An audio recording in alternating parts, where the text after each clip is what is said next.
श्री कृष्ण गोविंद हरे मुरारी, हे नाथ नारायण वासुदेवा।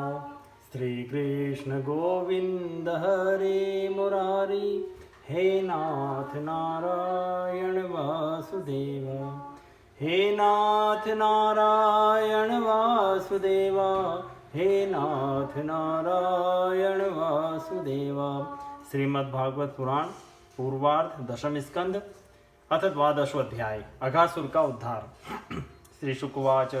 क्वचिदवनाशाय मनो दधद व्रजात, प्रातः समुत्थाय वयस्य वत्सपान्, प्रबोधयन् छङ्गरवेण चारुणां, विनिर्गतो वत्सपुरसरो हरिः।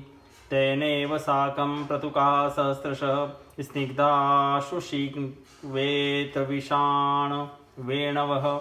स्वान् स्वान् सहस्रोपरिसंख्ययान्वितान् वत्सान् पुरस्कृत्य विनीर्ययुर्मुदा, कृष्णवत्सैरसंख्यातैर्युथीकृत्य स्ववत्सकान्, चारयन्तोर्भलीलाभिर्विजर्हुस्तत्र तत्र फलप्रवालस्तम्बकसुमनः पिच्छधातुभिः, कांचगुंजामणिर्स्वर्णभूषिताप्यभूषयन्।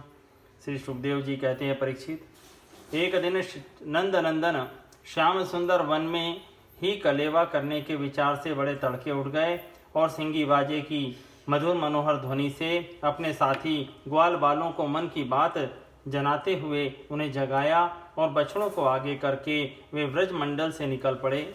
श्री कृष्ण के साथ ही उनके प्रेमी सहस्त्रों ग्वाल बाल सुंदर छींके, बेंत, सिंगी और बांसुरी लेकर तथा अपने सहस्त्रों बछड़ों को आगे करके बड़ी प्रसन्नता से अपने अपने घरों से चल पड़े। उन्होंने श्री कृष्ण के अगणित बछड़ों में अपने अपने बछड़े मिला दिए और स्थान स्थान पर बालोचित खेल खेलते हुए विचरने लगे। यद्यपि सबके सब ग्वाल बाल कांच, घुंघची, मणि और सुवर्ण के गहने पहने हुए थे, फिर भी उन्होंने वृंदावन के लाल, पीले, हरे फलों से, नई नई कोपलों से, गुच्छों से, रंग बिरंगे फूलों और मोर पंखों से तथा गेरू आदि रंगीन धातुओं से अपने को सजा लिया।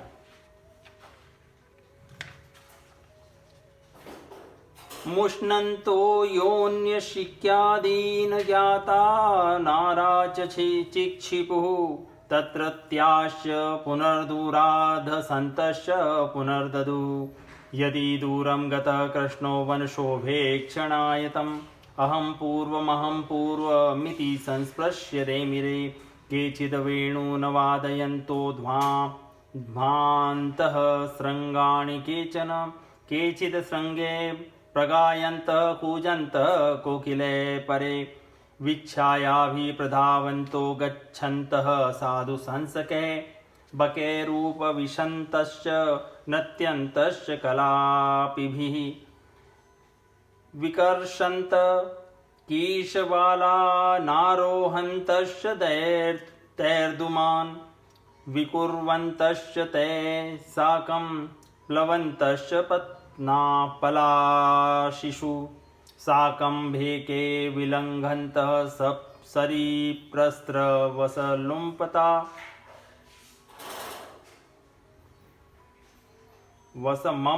वसमप्लुता विसहन्तः प्रतिच्छाया, शपन्तश्च प्रतिस्वनान्। इत्थं सतां ब्रह्मसुखानुभूत्या, दास्यं गतानां पददेवतेन, मायाश्रितानां नरदारकेण। साकं वृजर्हु कृतपुण्यपुञ्जः, यत्पादपांसुर्बहुजन्म कृच्छतो, धृतात्मभिर्योगेभिरप्यलभ्यः। कोई किसी का छींका चुरा लेता तो कोई किसी की बेंत या बांसुरी। जब उन वस्तुओं के स्वामी को पता चलता तब उन्हें लेने वाला किसी दूसरे के पास दूर फेंक देता, दूसरा तीसरे के और तीसरा और भी दूर चौथे के पास। फिर वे हंसते हुए उन्हें लौटा देते। यदि श्याम सुंदर श्री कृष्ण वन की शोभा देखने के लिए कुछ आगे बढ़ जाते तो पहले मैं छूंगा, इस प्रकार आपस में होड़ लगाकर सबके सब उनकी ओर दौड़ पड़ते और उन्हें छू छू कर आनंद मग्न हो जाते। कोई बांसुरी बजा रहा है तो कोई सिंगी ही फूंक रहा है, कोई भौरों के साथ गुनगुना रहे हैं, तो बहुत से कोयलों के स्वर में मिलकर कुहू कुहू कर रहे हैं। एक और कुछ ग्वाल बाल आकाश में उड़ते हुए पक्षियों की छाया के साथ दौड़ लगा रहे हैं, तो दूसरी ओर कुछ हंसों की चाल की नकल करते हुए उनके साथ सुंदर गति से चल रहे हैं। कोई बगुले के पास उसी के समान आंखें मूंद कर बैठ रहे हैं, तो कोई मोरों को नाचते देख उन्हीं की तरह नाच रहे हैं। कोई कोई बंदरों की पूंछ पकड़कर खींच रहे हैं, तो दूसरे उनके साथ इस पेड़ से उस पेड़ पर चढ़ रहे हैं। कोई कोई उनके साथ मुंह बना रहे हैं, तो दूसरे उनके साथ एक डाल से दूसरी डाल पर छलांग मार रहे हैं। बहुत से ग्वाल बाल तो नदी के कछार में छपका खेल खेल रहे हैं और उसमें फुदकते हुए मेंढकों के साथ स्वयं भी फुदक रहे हैं। कोई पानी में अपनी परछाई देखकर उसकी हंसी कर रहे हैं, तो दूसरे अपने शब्द की प्रतिध्वनि को ही भला बुरा कह रहे हैं। भगवान श्री कृष्ण ज्ञानी संतों के लिए स्वयं ब्रह्मानंद के मूर्तिमान अनुभव हैं। दास्य भाव से युक्त भक्तों के लिए वे उनके आराध्य देव परम ऐश्वर्यशाली परमेश्वर हैं, और माया मोहित विषयांधों के लिए वे केवल एक मनुष्य बालक हैं। उन्हीं भगवान के साथ वे महान पुण्यात्मा ग्वाल बाल तरह तरह के खेल खेल रहे हैं। बहुत जन्मों तक श्रम और कष्ट उठाकर जिन्होंने अपनी इंद्रियों और अंतःकरण को वश में कर लिया है, उन योगियों के लिए भी भगवान श्री कृष्ण के चरण कमलों की रज अप्राप्य है। स एव यद विषय स्वयं स्थित किम वर्ण्यते दिष्टमतो व्रजोकसाम् अथा घनामाभ्यपतन् महासुरस्तेषां सुखक्रीडनवीक्षणाश्रमः नित्यं यदन्त निज जीवितेप्सुभिः पीतामृतेऽप्यमरे प्रतीक्षते दृष्ट्वार्भकान् कृष्णमुखान् घासुर कंसानुशिष्टः सबकीबकानुजः अयं तु मे सोदरनाशकृतयो द्वैर्योर्मैनं सबलं हनिष्ये एते यदा मत्सुरदोऽस्ति लापः कृता सदा नष्टसमाव्रजोकस प्राणे गते वर्ष्मसु कानुचिन्ता प्रजासवः प्राणभृतो हि येते इति व्यवस्याजगरं वृहदवपु स योजनायां महाद्रिपीरवरं धृत्वाद्भुतं व्यात्तगुहाननं तदा पथि व्यशेत ग्रसनाशयाखलः धराधरोष्टो जलदोत्तरोष्टो दर्याननान्तो ग्रीसृङ्गदृष्टः ध्वान्तान्तरास्यो वितताध्वजिह्वः परुषानिलश्वासदवेक्षणोष्णः। वही भगवान स्वयं जिन ब्रजवासी ग्वाल बालों की आंखों के सामने रहकर सदा खेल खेलते हैं, उनके सौभाग्य की महिमा इससे अधिक क्या कही जाए। परीक्षित, इसी समय अघासुर नाम का एक महान दैत्य आ धमका। उससे श्री कृष्ण और ग्वाल बालों की सुखमय क्रीड़ा देखी न गई। उसके हृदय में जलन होने लगी। वह इतना भयंकर था कि अमृत पान करके अमर हुए देवता भी उससे अपने जीवन की रक्षा करने के लिए चिंतित रहा करते थे और इस बात की बाट देखते रहते थे कि किसी प्रकार से इसकी मृत्यु का अवसर आ जाए। अघासुर पूतना और बकासुर का छोटा भाई तथा कंस का भेजा हुआ था। वह श्री कृष्ण, श्री दामा आदि ग्वाल बालों को देखकर मन ही मन सोचने लगा, यही मेरे सगे भाई और बहन को मारने वाला है, इसलिए आज मैं इन ग्वाल बालों के साथ इसे मार डालूंगा। जब ये सब मरकर मेरे उन दोनों भाई बहनों के मृत तर्पण की तिलांजलि बन जाएंगे, तब ब्रजवासी अपने आप मरे जैसे हो जाएंगे। संतान ही प्राणियों के प्राण हैं, जब प्राण ही न रहेंगे तब शरीर कैसे रहेगा। इसकी मृत्यु से ब्रजवासी अपने आप मर जाएंगे। ऐसा निश्चय करके वह दुष्ट दैत्य अजगर का रूप धारण कर मार्ग में लेट गया। उसका वह अजगर शरीर 1 योजन लंबे बड़े पर्वत के समान विशाल और मोटा था। वह बहुत ही अद्भुत था। उसकी नीयत सब बालकों को निगल जाने की थी, इसलिए उसने गुफा के समान अपना बहुत बड़ा मुंह फाड़ रखा था। उसके नीचे का होठ पृथ्वी से और ऊपर का होठ बादलों से लग रहा था। उसके जबड़े खंडराओं के समान थे और दाढ़ें पर्वत के शिखर सी जान पड़ती थी। मुंह के भीतर घोर अंधकार था। जीभ एक चौड़ी लाल सड़क सी दिखती थी। सांस आंधी के समान थी और आंखें दावा नल के समान दहक रही थी। दृष्ट्वा तं तादृशं सर्वे मत्वा वृन्दावनश्रियं व्यात्ता जगरतुण्डेन ह्युत्प्रेक्षन्ते स्म लीलया। अहो मित्राणि गदत् सत्वकूटं पुरस्थितम् अस्मत्सङ्ग्रसनव्यातव्यालतुण्डाय तेन वा सत्यमर्करारक्तमुत्तः नुवद घनम् अधराहनुवदरोहस्तत्प्रतिच्छाययारुणम् प्रतिस्पर्धेते स्रक्किभ्यां सव्यासव्येन गोदरे तुङ्गशृङ्गालयोऽप्येतास्तद्द्रष्टाम्भिश्च पश्यत आश्रितायाममार्गोऽयं रसनां प्रति गर्जति येषामन्तर्गतं धान्तमेतदप्यन्तराननं दावोष्णखर्वातोऽयं वा श्वासवद भाति पश्यत तद्दग्धसत्त्वदुर्गन्धोऽप्यन्तरामिषगन्धवत् अस्मान् किमत्र ग्रसिता निविष्टा नयं तथा चेदबक्वद विनङ्क्ष्यति क्षणादनेनेति बकार्युषन्मुखं वीक्ष्योद्धसन्तः करताडनैर्ययु। अघासुर का ऐसा रूप देखकर बालकों ने समझा कि यह भी वृंदावन की कोई शोभा है। वे कौतुकवश खेल ही खेल में उत्प्रेक्षा करने लगे कि यह मानो अजगर का मुंह खुला हुआ है। कोई कहता, मित्रों भला बतलाओ तो, ये जो हमारे सामने कोई जीव सा बैठा है, हमें निगलने के लिए खुले किसी अजगर के मुंह जैसा नहीं है। दूसरे ने कहा, सचमुच सूर्य की किरणें पड़ने से ये जो बादल लाल लाल हो गए वे ऐसे मालूम होते हैं मानो ठीक ठीक इसका ऊपरी होठ ही हो। उन्हीं बादलों की परछाई से जो नीचे की भूमि कुछ लाल लाल सी दिख रही है वही इसका होठ जान पड़ता है। तीसरे ग्वाल वाल ने कहा, हाँ सच तो है, देखो तो सही, क्या ये दाईं और बाईं और गिरी कंदराएं अजगर के जबड़ों की होड़ नहीं करती? और ये ऊंची ऊंची शिखर पंक्तियां तो साफ साफ इसकी दाढ़ें दिखाई पड़ती हैं। चौथे ने कहा, अरे भाई, ये लंबी चौड़ी सड़क तो ठीक अजगर की जीभ सरी की मालूम पड़ती है, और गिरी संगों के बीच का अंधकार तो मुझे मुंह के भीतरी भाग को भी मात करता है।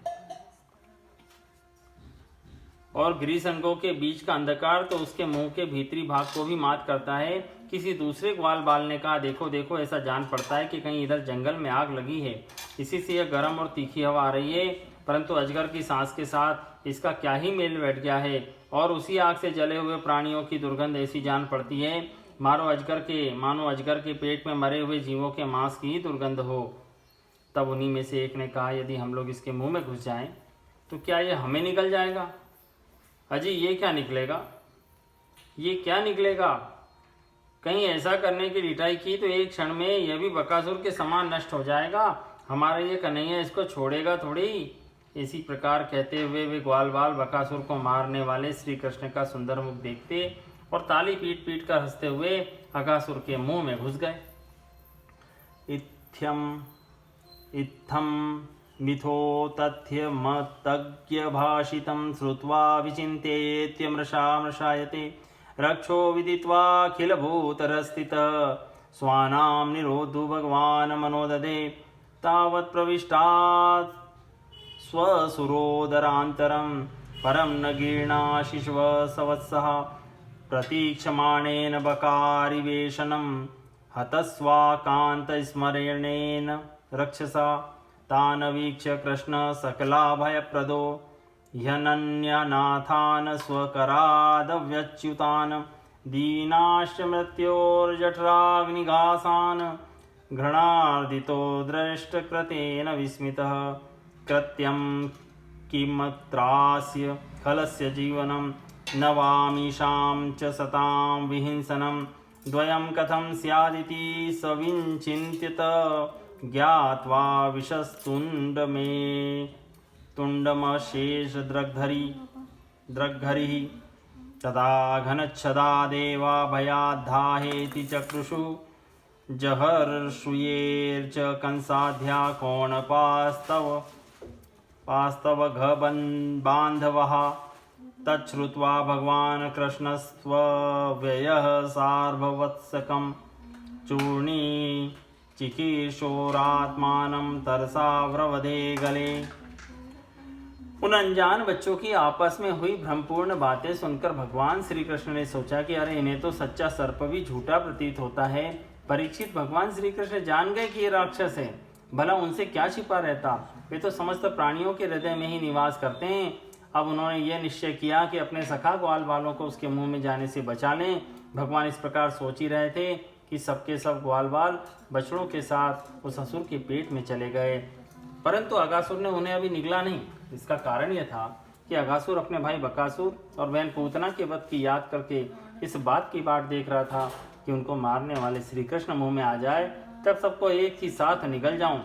भगवान श्री कृष्ण सबको अभय देने वाले हैं।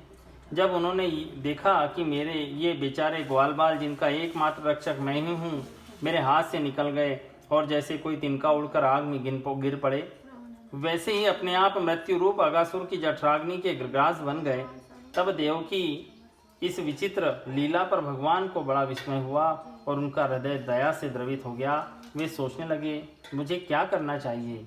ऐसा कौन सा उपाय है जिससे इस दुष्ट की मृत्यु भी हो जाए और इन संत स्वभाव भोले भाले बालकों की हत्या भी न हो? ये दोनों काम कैसे हो सकते हैं? परीक्षित, भगवान श्री कृष्ण भूत भविष्य वर्तमान सबको प्रत्यक्ष देखते रहते हैं। उनके लिए यह उपाय जानना कोई कठिन न था। वे अपना कर्तव्य निश्चय करके स्वयं उसके मुंह में घुस गए। उस समय बादलों में छिपे हुए देवता भयवश हाय हाय पुकार उठे और अगासुर के हितैषी कंस आदि राक्षस हर्ष प्रकट करने लगे। अगासुर बछड़ों और ग्वाल बालों के सहित भगवान श्री कृष्ण को अपनी दाढ़ों से चबाकर चूर चूर कर देना चाहता था, परंतु उसी समय अविनाशी श्री कृष्ण ने देवताओं की हाय हाय सुनकर उसके गले में अपने शरीर को बड़ी फुर्ती से बढ़ा लिया। ततोतिका यस्य निरुद्ध मार्गिणो यदगीर्ण दृष्टेर्भ्रमत स्वितत्सत ततः पूर्णोऽन्तरङ्गे पवनो निरुद्धो मूर्धन विनिष्पाट्य विनिर्गतो बहिः तेनेव सर्वेषु बहिर्गतेषु प्राणेषु वत्सान् सुरद परेतान् दृष्टया स्वयोत्थाप्य तदविन्त पुनर्वक्त्रान् मुकुन्दो भगवान् विनिर्ययो पीना हि भोगोत्थितमद्भुतं महर्ज्योति स्वधाम्ना ज्वलयद दिशो दश प्रतीक्षखेवस्थितमीश निर्गमं विवेश तस्मिन् मिषतां दिवोकसां ततोतिरष्टा स्वक्रतो कृतार्हणं पुष्पे सुरा अप्सरसश्च नर्तने गीते सुगावाद्यधराश्च वाद्यके स्तवेश्च विप्राजयनी स्वर्णेर्गणः तदद्भुतस्रोतसुवाद्यगीतिका जयादिनेको वत्समङ्गलस्वनान् श्रुत्वा स्वधाम्नोऽन्त्यज आगतो चिराद् दृष्ट्वा महिषस्य जगाम विस्मयम् राजन्नाजगरं चर्मशुष्कं वृन्दावनेऽद्भुतं व्रजोकसाम बहुतिथं बभुवा क्रीडगौहरम् एतत् कौमारजं कर्म हरेरात्महि मोक्षणं मृत्योर्पौगण्डके बाला दृष्टवोचु विस्मिता व्रजे।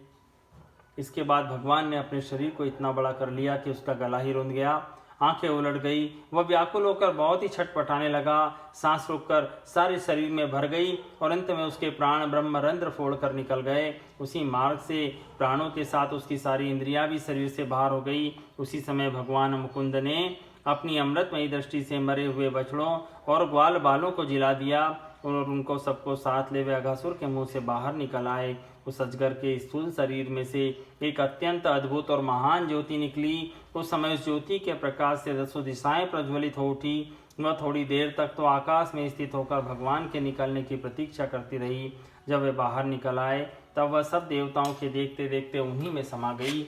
उस समय देवताओं ने फूल बरसाकर, अप्सराओं ने नाचकर, गंधर्वों ने गाकर, विद्याधरों ने बाजे बजाकर, ब्राह्मणों ने स्तुति पाठ कर और पार्षदों ने जय जय करके नारे लगाकर बड़े आनंद से भगवान श्री कृष्ण का अभिनंदन किया, क्योंकि भगवान श्री कृष्ण ने अघासुर को मारकर उन सबका बहुत बड़ा काम किया था। उन अद्भुत स्तुतियों, सुंदर बाजों, मंगलमय गीतों, जय जयकार और आनंदोत्सव की मंगल ध्वनि ब्रह्मलोक के पास पहुंच गई। जब ब्रह्मा जी ने वह ध्वनि सुनी तो वे बहुत ही शीघ्र अपने वाहन पर चढ़कर वहां आए और भगवान श्री कृष्ण की महिमा देखकर आश्चर्यचकित हो गए। परीक्षित, जब वृंदावन में अजगर का वह चाम सूख गया, तब वह ब्रजवासियों के लिए बहुत दिनों तक खेलने की एक अद्भुत गुफा सी बना रहा। यह जो भगवान ने अपने ग्वाल बालों को मृत्यु के मुख से बचाया था और अगासुर को मोक्ष दान किया था, वह लीला भगवान ने अपनी कुमार अवस्था में अर्थात 5वें वर्ष में ही की थी। ग्वाल बालों ने उसी समय देखा भी था, परंतु पौगंड अवस्था अर्थात 6ठे वर्ष में अत्यंत आश्चर्यचकित होकर व्रज में उसका वर्णन किया। नेतद विचित्रम मनुजार्वमायिन परावराणाम परमस्य वेदस अघोपि यत् स्पर्श धौतपातक प्रापात्मसाम्यं त्वसतां सुदुर्लभं सकृद यदंग प्रतिमान्तराहिता मनोमयी भागवतीं ददो गतिं स एव नित्यात्मसुखानुभूत्यभिव्यदुस्तमायोऽन्तर्गतो हि किं पुनः। अगासुर मूर्तिमान अघ पाप ही था। भगवान के स्पर्श मात्र से उसके सारे पाप धुल गए और उसे उस सारूप्य मुक्ति की प्राप्ति हुई जो पापियों को कभी मिल नहीं सकती। परंतु यह कोई आश्चर्य की बात नहीं है, क्योंकि मनुष्य बालक की सी लीला रचने वाले वे परम पुरुष परमात्मा हैं, जो व्यक्त अव्यक्त और कार्य कारण रूप समस्त जगत के एकमात्र विधाता हैं।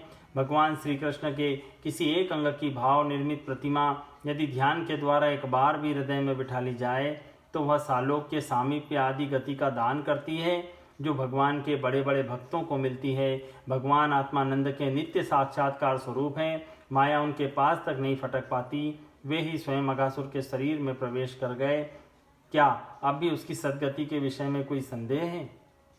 सूत उवाच इत्थं द्विजायादवदेव दत्त श्रुत्वा स्वरातुश्चरितं विचित्रं प्रपच्छ भूयोऽपि तदेव पुण्यं व्ययासकिं यन्निगृहीत चेतः। सूत जी कहते हैं, शौनकादि ऋषियों, यदुवंश शिरोमणि भगवान श्री कृष्ण ने ही राजा परीक्षित को जीवन दान दिया था। उन्होंने जब अपने रक्षक एवं जीवन सर्वस्व का यह विचित्र चरित्र सुना, तब उन्होंने फिर सुखदेव जी महाराज से उन्हीं की पवित्र लीला के संबंध में प्रश्न किया। इसका कारण यह था कि भगवान की अमृतमयी लीला ने परीक्षित के चित्त को अपने वश में कर रखा था। राजोवाच ब्रह्मन् कालांतरकृतं तत्कालीनं कथं भवेत् यत् कौमारे हरिकृतं जगो पौगण्डकेर्भकः तदब्रूहि मे महायोगिनं परम कौतूहलं गुरो नूनमेतद्धरेरेव माया भवती नान्यथा। राजा परीक्षित ने पूछा, भगवान, आपने कहा था कि ग्वाल बालों ने भगवान की हुई 5वें वर्ष की लीला ब्रज में 6ठे वर्ष में आकर कही। अब इस विषय में आप कृपा करके ये बतलाइए कि एक समय की लीला दूसरे समय में वर्तमान कालीन कैसे हो सकती है। महायोगी गुरुदेव, मुझे इस आश्चर्यपूर्ण रहस्य को जानने के लिए बड़ा कौतूहल हो रहा है। आप कृपा करके बतलाइए। अवश्य इसमें भगवान श्री कृष्ण की विचित्र घटनाओं को घटित करने वाली माया का कुछ न कुछ काम होगा, क्योंकि और किसी प्रकार ऐसा नहीं हो सकता।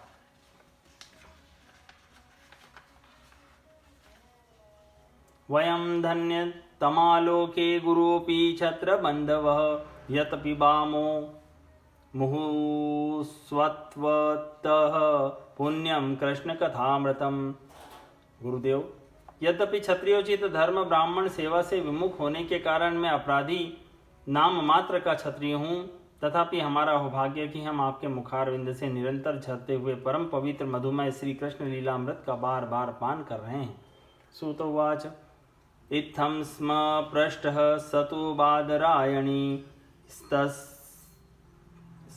तस्मारिता नन्तरताखिलेन्द्रियः कृच्छात् पुनर्लब्ध बहिर्दृशी शने प्रत्याहतम भागवतोत्तमोत्तम। सूत जी कहते हैं, भगवान के परम प्रेमी भक्तों में श्रेष्ठ शौनक जी, जब राजा परीक्षित ने इस प्रकार प्रश्न किया, तब सुखदेव जी को भगवान की वह लीला स्मरण हो आई और उनकी समस्त इंद्रियां तथा अंतःकरण विवश होकर भगवान की नित्य लीला में खिंच गए। कुछ समय के बाद धीरे धीरे श्रम और कष्ट से उन्हें बाह्य ज्ञान हुआ। तब वे परीक्षित से भगवान की लीला का वर्णन करने लगे। इति श्रीमद्भागवते महापुराणे पारमहंस्यां संहितायां 10म स्कंदे पूर्वार्धे 12वां अध्याय संपूर्णम्। ओ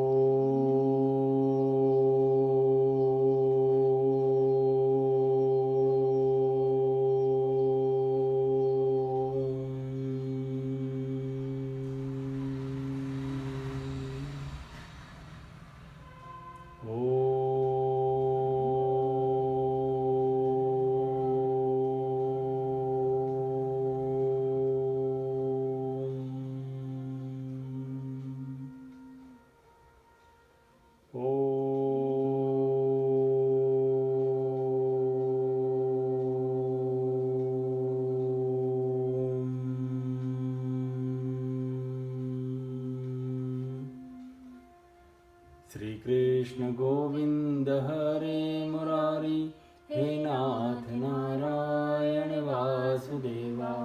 श्री कृष्ण गोविंद हरे मुरारी, हे नाथ नारायण वासुदेवा।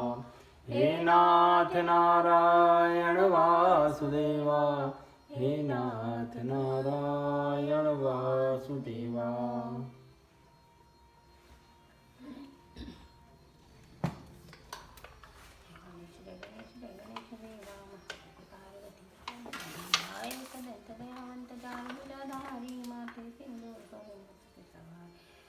चढ़े फूल चढ़े और चढ़े मेवा, लड्डुअन का भोग लगे संत करी सेवा। जय गणेश जय गणेश जय गणेश देव, माता जकी पार्वती पिता महादेवा। अंधन को आँख देत कोई एक गाया, बांझन को पुत्र देत निर्धन को मार। भक्त करे आरती